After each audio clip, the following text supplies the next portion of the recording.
welcome to Friday. Jine ke mute yo.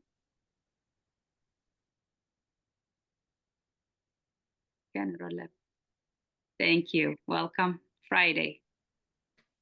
Ya chielu inke ya adi bangut keme la ko talwaj ko chelo lunjok ken kwa to de me kani jin ni chang ka bakel ke jok min chalar kon wana me rip charka le jingas ka charke rebidi ken bikulu wakel kani je chakam kone ka buku challe dide shuka chakam kon ka did a shuka janwan gudere kan ichoga jandi video kel amude kan kon loke jamo mukwen kon ne en choga me agor jade kon bad nyam diende kon kwen awaka bad jok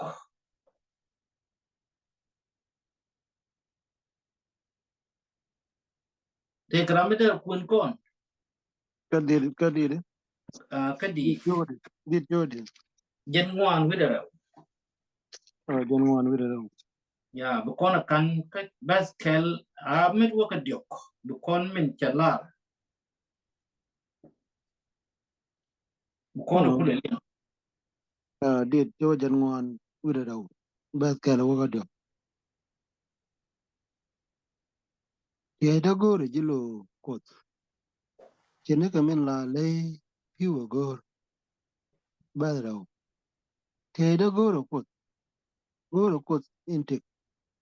Ka nay beju follow. Low quote. Bazio. Humarga Cheneka meets ka. War can a changda. Another Rati Nichiang. We okay. Kakozo Anika. amen min bas wan chup Better one dear. Walked it la chara. Michi Lloyd Jat. And go in la Burda na to one day luakwa. Kala kala kat kadi tasaloy. Laka kus kachang pima. amen amu let badit ti jakono Rama me ani rama kiri tungwan cheki jek data gade and woben go ro kut ke je chete kale mi tere doar mi til piu and the charaka de chang wal ba chege de met gor ne kal karade te gor ni piu te bamas rama me ki te de kut gor de te mi te tin je ke bech gor doar ko kut mi de ko le ke ja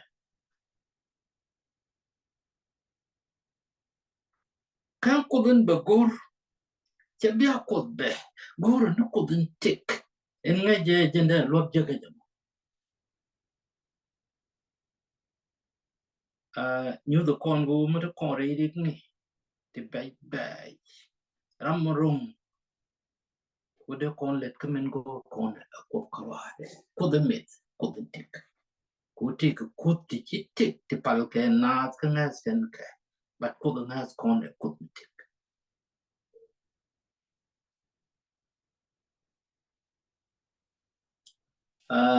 Bukjiok ka any Bejipal Bawa Palo Lokoth Uri Chuchede go Lloyd would have put Liak Kata Pal Kid Lang the Roma age costs. Jenny America Chigamias Kaja Runore take a mera continent. Choila loina the jack bath. Kala loina the jack put. Ramachiti could take a cutting one the tea. Lunuchiloid put. Katiji Charlie teach an 18 guitar. Kachojin chuki, Okodani. Couldn't have the Janica. Jangilla bake a condom and a church. Cornading your boss. Kamicha could teach Micha con teaching okay, Jaco teaching no, and 85 ye. Thereupon Jacobat Lloyd corner banner parway. Take a dodian with a con look, Michana could yen go. Tell the daughter dien. With a con look. And they put the ticker. Janong over con look. Kabazon one dien.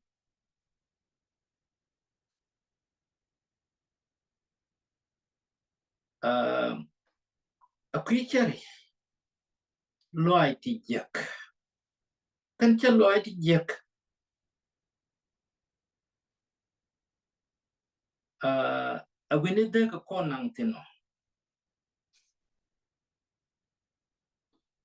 Me chelloid and Michiki jack.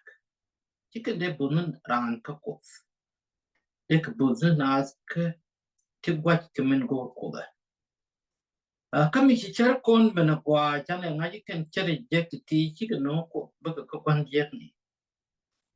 Ya de can no con luakos. De ray dan de cook bentin. O de con cook laptin ka de con paltin ka de con a lata loitin. Can you take a dial? Tin de cook de con ka jack a cook ki chen ki con ka jack ba. Chi ka con bit a cookus. And a band of the team. Got in a corner team. Okay. Bukono lata lo ai ke bukono liak. Condition to talk to go koske. But in their corner can in their corner one me. You could be your common jay yoga akanda. Kakuda. About the baccalian. Chu Lloyd do. Chu Lloyd but alone. Chu Lloyd but alone. Kakakumo and a sharp niji. Moon Jordan. Can Hamon. Kawich Pahang. Midor. Then go out the char and yok lui coco. Rami hit the great ticket canto. Ramen take a look at cook carade. Then they con logo. They did no con, the alley to gold. Teaching book a dwarf kell. Which it and take a chap to one to be no to gold. To Bramaric day. Bebenka bende. Chibben can dwarf and kell. Nadi you could wait what they get rude nappe. And then you could take a hammer. Rick Jobagul. Karik Tilla Jabbo and Nader Cocaine Kagu. So, Lord know what to concrete to go right off. You could come na me. They call it Jacob Bobney. The tea patriot and prophet. They call it Jackson Choker, but a pig quarkel with it and deal with a bangman. A worker a quarkel with it and buckle with a badak. They call it Jackson. Kay education, but they call it Jackson.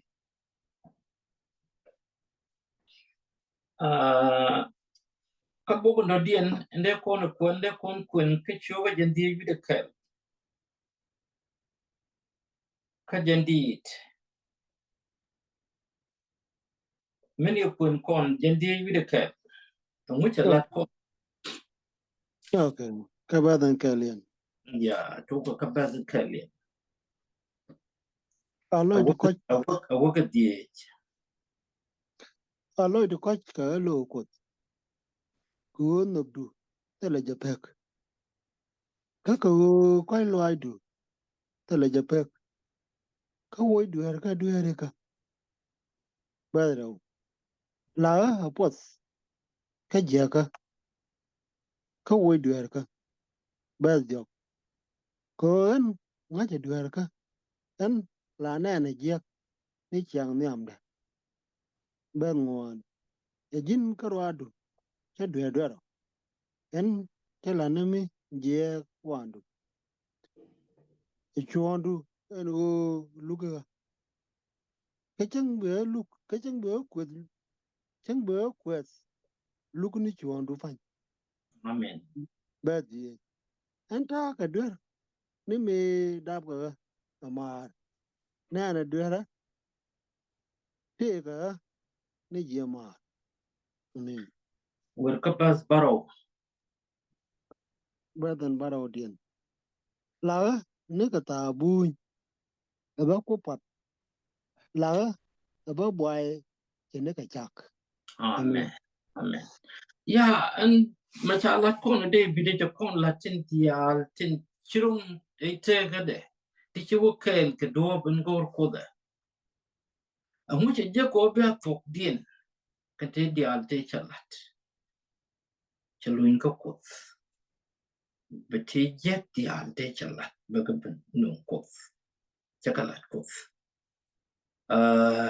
Men che ben gut ke no kwala ejin. Abian pas. Abachen ke shak. Ya chede men chala ri chang til bir kun chet kriya. Ki twitch. Bika buy a pack. Chet ke kin ken shak. Ana ko te ko kai loaj. Mi chang te ke mide lukon. Chi kona de ngak no ko luk maji ko ko shonda. Dei bidi chang here kwat. A shondu pai. Mi chang kwat ko kon. A shong ne de ko kwat kon ko te ramai. Te ramge jo. Ka te rami jer nyap. Mi loko de lunga dwer. But no ka ji dwere. Me gwan dwere mi chiro do woy dwere ke be ka ko. Ako da Cameroon in gore. Ma dakka jamo. Rek nas ka de. Ako da kamay. Kachi ya waji kori jik chit ke jiwa. Jo kori chit ke jiwa. Kamen cha alar kon wani me. Dama dani David.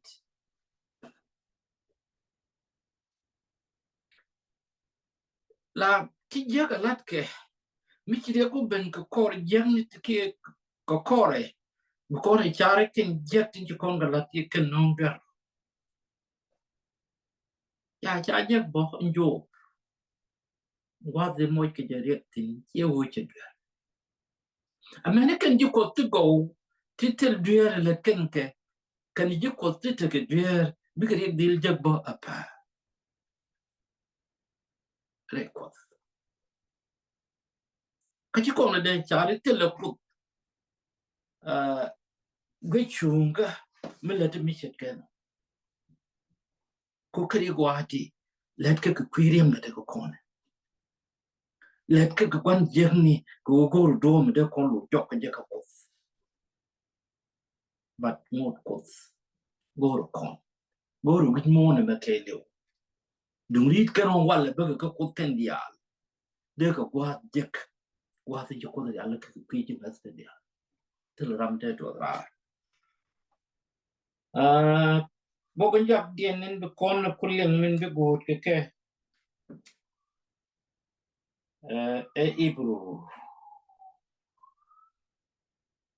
me de pun kon ko ne dia ala len pero yo bara tane yo bara ba ya je ba ja ba dare wi de je ba je wi de ka ku je mo te ka long gwa ni dia ka ne ni tin ba ka ko ka je kete ni Chieng ko balang ka kwidien Amen. Amen. And ko stella methole. Take a loan. One dial. Kakane ni. Tinberg of. Kanga. Kayeju Kelso. You could condemn with you. Check the alaka ka kwidan.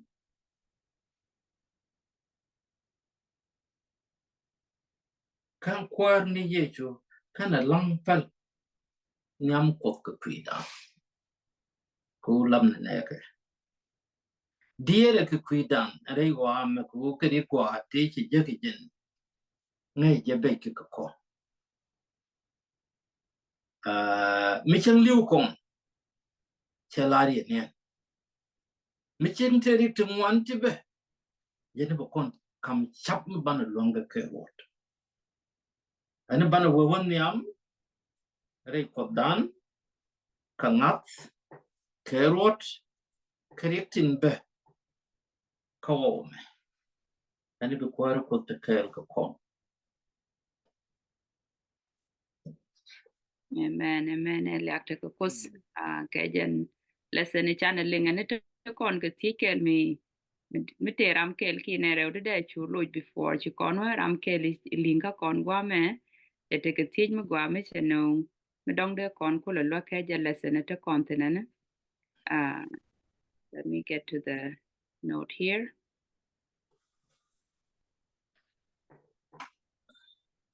The chat. Okay. Thì giờ qua chả thì con này dân trên đi ăn chả là chỉ có cô đấy lại đây lại chỉ có cô là chụp tin cái cái mình đồ điện này đông có kiên trên cô là right để chỉ cái là nó thuộc cái quý gan quất chỉ có mà đông là ran chiang cái kia đông benau guer cái quý này nó đông có kiên cái đông bra rồi để dễ niam niam chỉ chui cái bo rồi là rồi để dần bo ran quất but cái là cái cái dia là tin uh, they kula loji dide any David michi understand any di konchu lwa ke jen ti jamo ko jenian che la sorry and che struggle ke je michi ke na me ko menen konju pot chere ke hypocrite na te lat Jesus ke chol garo ke ju pot batte let ken ke chicken wo kel ga malat ken so thank you. I don't know micha loja gwa yo bi vidi video ko explain gwa ken ramadong bro long ke loja thank you.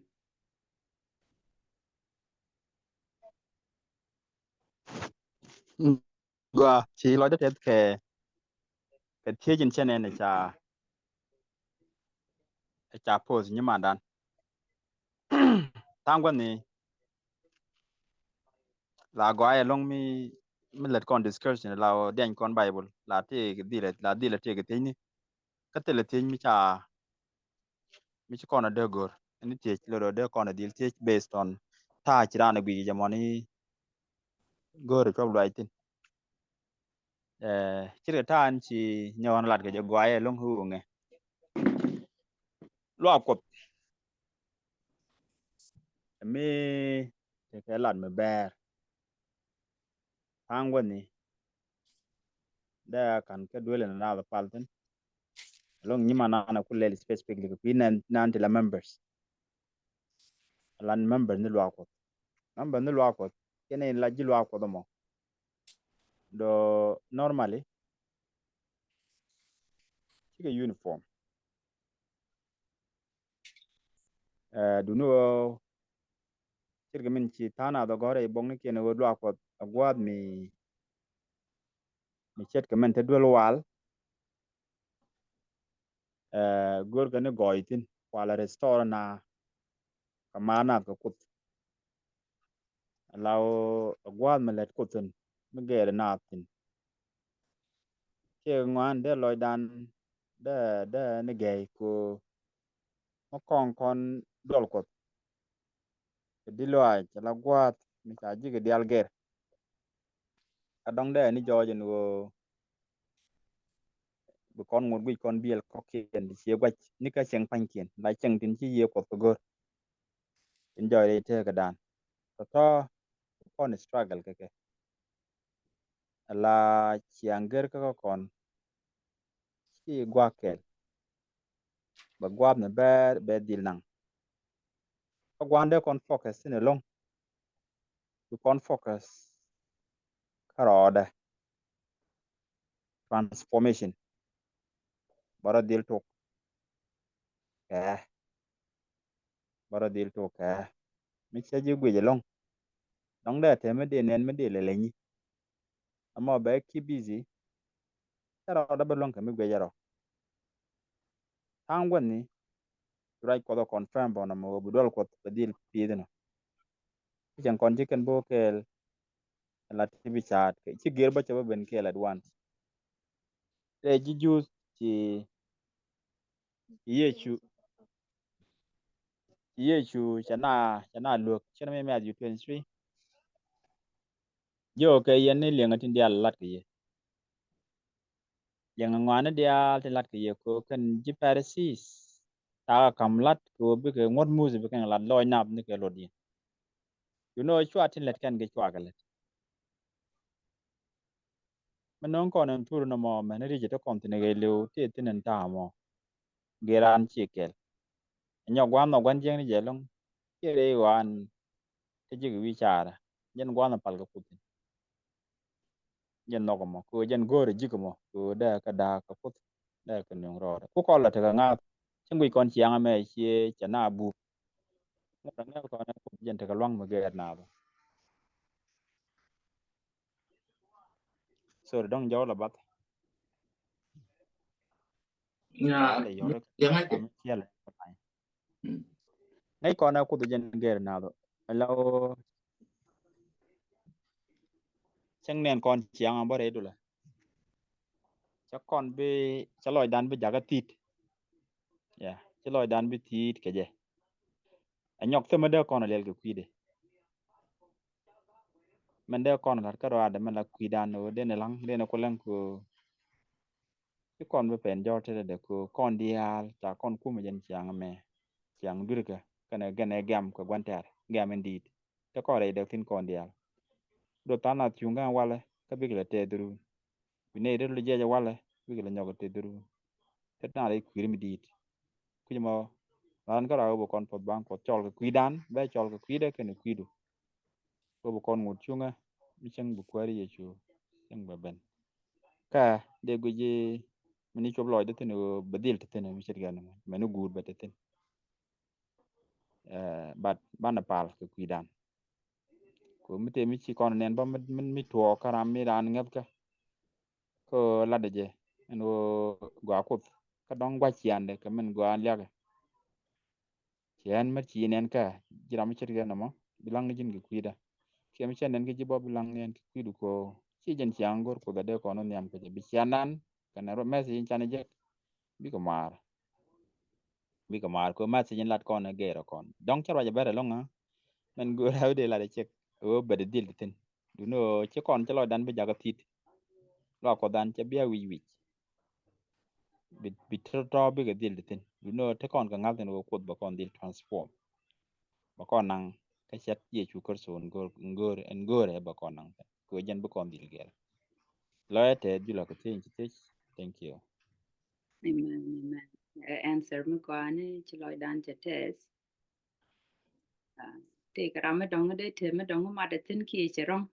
Ci re me cha lo ci kum kwa. Ya, ane ba metode ba matina. Okay, go ahead. Ya, la de David, elat makwa along.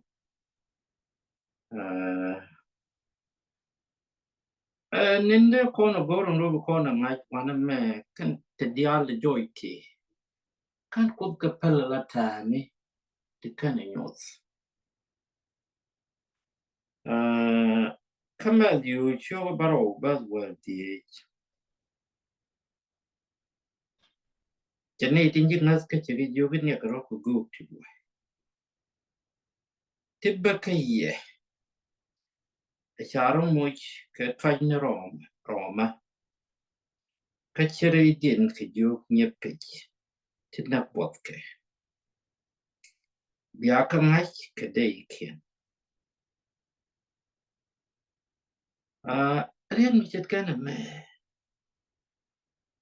weje je jente kento konti but bu kon kul nyang ro ko me wo kon wo bat jo ka telat ken ka ko chi ka bidil wa kel ka tin chi ko kalat ka bible jen do ban ro ne ka pye don't pick it ka kon kel re dan bu ko do dien den bo ti kan mas waten pit jol kel kana bel cha wa ka pis kel amanu wasnger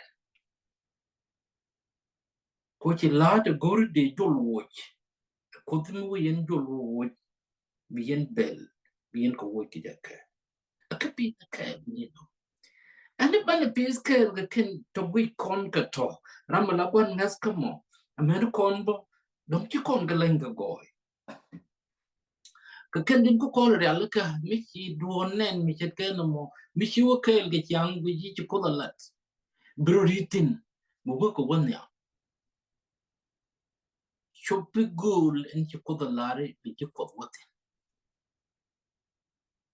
e ye jo bi a to mach to ye ya ki chen ka chan do a to ka mit bi kon ko ya ki chen ka chan da ko ne ti kwa indurka a to en bi kon ngajin bi kon ja ka lor a to ko en bi kon ja ka lor ka de mo kon le kon de lu no kan kon lor ka de but mi te kel wi nen mi la ram mi je ki chelet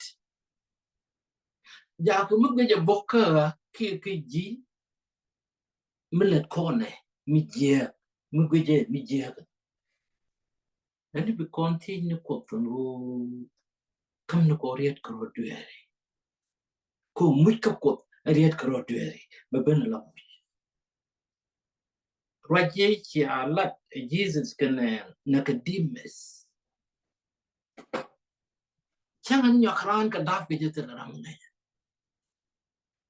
la ye ko the bechit ka min purjo kui kon bo hadum be jontin kui kon bo hadum wete bi ye ko ben no bo kanadin kar long keriet bi chang ko tu joy e dan pa ani bi ko ko ta ka ko jen minde camino mo bro ko re pa Amen. Jaya latas la ji long ka jan lo ji ya lo ke ja. E chu lo de. Ke ne lek te ko gwanda an chana gor bote rama do de ni de ngo brother come kia gwan moch miter an ga meto de madaten ye moy ka gwa tum tit for chi kone chu ga ka pal. Ni lesen mo gwa mi chom kon. We ke di biniam kot jen we rot kon bonen kon ga ken reg reality cái thì con cột cái giờ cho cái ô bu con lang bị yêu cột đó là rei chere con cái rei chere nên ta có kiên ô me chui con mà đã có bu qua rồi cột đó cầm con telo barat okay ka brother come Ngasir mi chika ronga ten chalo ina jana. Thank you. wa long message people page 102. The latter darkness and discouragement will sometime come upon the soul, or bimut kie chianko beloidan be ngarbo, be ben ka rei loinu kontang wasni, and threaten to overwhelm us. So don't be on and de kon jako de koro watch him and don't go ko let corner. But we should not cast away our confidence. Or chikon has done. Kim and go an chiko the kam kon chikon be yorki chikon be yak we must keep the eyes fixed on Jesus. O bukon wan kon bikon jang na ko jen kwaran ang gwan ne jen bukon gwi ni je the perfect pattern. Ko ne dia da kong bika fail chet ko kon but Jesus and jan nyot kon bukon gwi ni je jaram rong ko bukon lel feelings or no feeling. We should seek to faithfully perform every known duty o bukon men gwane je na ngai kone de ko la ne je chemen cha la ba bukon ngulet kone je ka peg lo ngadan ke le whether je kone gwa ki no kone ki chi kone no ka ngai kone je la to kon bukon la ne je we should continue bukon la ne je then calmly rest in the promises of God je no bukon chu long re yai no ko sen jara yai ke ka ngas dan ke je. We may not feel today the peace and joy which we felt yesterday. And wale, don't you con chiang mal ke ki chiang tes ka loaji chi con jik pan, don't you con bi jik a wale. But we should be by faith grasp the hand of Christ. But kangas de con tit kereso, de con a kep kangas boom, and trust him as fully in the darkness as in the light. Bekon a ngedre mos, chinika mendong, de con a nged bore boyga. So chu wale che per ke run ke chi run che be par ke today janande bain kon o bu kwero kus ba kon wa creating no kon dial enta kon ten ka bu kon wi nyamde it ke mi chi de bit che wi nyamde ki je kut je lya ke any emotion te ke jamo tas la je la jwi ngu ku ngu ken dial la de ke tet ka ko zani mo go along one much ene ko ga kon ka pal bana ru chu lon chi loide tes ke ye yandial bu kwero kus be ye pos. Thank you. Ga ne yan. Yes, again. Okay, pan. Panel kana pin. Wara mo kan chung ne. Lo ja te kon mala. Ko je kam tang ne te. Ko dit me ke je chi go ko. Me chum ne sang dial te ke je. Ke chi go ko. Lu ba ka bai ben nen. Ke chi go ko. Pa din lu ba ka but. Te chang da no gan ko tung gu. Ko din ne o kwai lo du ko. Ke ne du ne. Ko ja te go din ko cha ben yam du. Ne go din o chang chi chiang ba ji di. Kiri kuma chila kwa di re riye na ku. Kena ku po du. Merong kwa din ko len kena ku di al kwa din te pal keje. Buai du kwa din aku la wi mo na ma ke lew. Ko keni ni jak. Ten bi ji ngat ka. Ike chuang kwa din nyam du. Chang te dik tin. Kena chang di alen kwa kena jak. Adin lani jo lani lo ji ngat ka ku. Keni ni jak kun mala. Pos kon di al. Lana tes kwa din ke riye di al je kam ne ku. Ke gar ku. Ke chan ta ka me. Nei dia lan cheri ro kwan ko bi ga yi de ban ba kare gwa din ko rien ko kana la din ko nei dia lan bi ga leng bi ga mo ga chop lo ai gwa din re ngada gwa din ka jan gwa da me yi de bos ka gwa din ko dia de ka la da ma na ndai bit ko wa re wa ga na ma ko bi yo kana ji do ara dia ko bi kam wa ra ma gwa din ka bi ga ji mal gwa din ko ba le ji ke chen mi kon dia da ga but de chang dar ma gwa din kare dia la ba la wutin de chang ma pos ko ka le ko ba chi anda ke juri ye chu ko mi di amen Amen, amen. Elia take a gondan. Thank you. Beate kamal panelejek.